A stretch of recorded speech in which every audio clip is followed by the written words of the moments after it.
My name's Tony Carpenter. I'm Director of Marketing and Communications at Phyllis Tuckwell Hospice Care. Many people think that a hospice is a building with beds where people die. Although that is a small part of what we do, it is just a small part. This is really important when you're talking about patients. When they're talking to their GPs and the GP refers them to Phyllis Tuckwell Hospice Care, then we don't want them to be scared to think, oh, that means I'm going to die. The misconception for hospice care is that you would come into our hospice inpatient unit and would be there for a couple of weeks. Whereas actually what we're offering is a number of services. Some of those are respite, where you would stay in a bed, but you could be there for a couple of days or a week in order to control your symptoms and reduce your pain. But we're also offering day services. Day services here offered on 3 days a week. And there we would give the opportunity for patients to come in and spend one day with us. Not only does that help them in terms of receiving therapies and activities while they're here, but it also gives their carer a day off so that they can go out and do the shopping, do the hair, or whatever they want to get their heads back in order, really.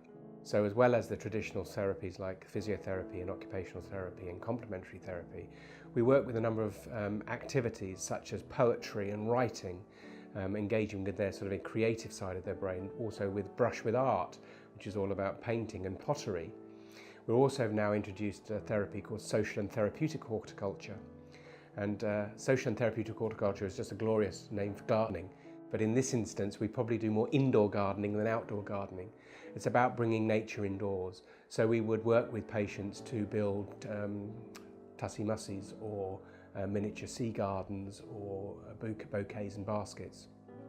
And engaging with nature has proven to have a lot of therapeutic benefits for patients in terms of relieving stress. In addition to their physical well-being, we also look after patients' spiritual and mental well-being. We have a team of counsellors who will look after patients and their families. We also have a team of chaplains who look after spiritual well-being. And that's not linked to a religion. We're not trying to convert people or force them down a particular religion. So we have a team of chaplains that work across all faiths and none, and in fact a lot of the work that they do is working with people with no faith, just to talk about spirituality. One of our USPs, if you like, of hospice care is, whereas you might consider the NHS to look after just a patient, hospices are very much about looking after the whole family unit. So as well as the patient, we'd be looking after their closest relative or carer and their wider family. So although we're a hospice for adult patients, we do still look after children with our children's team. We supported about 60 children last year in our patient and family support team, which is actually a growing area for us in terms of supporting the wider family unit.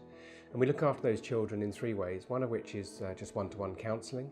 Another way is to have counselling with groups, with families together.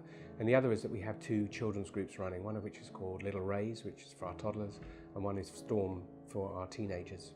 And they would go on activities, come in for groups and activities together. Hospice care is completely free. There is no payment at all from a patient at the point of contact with us.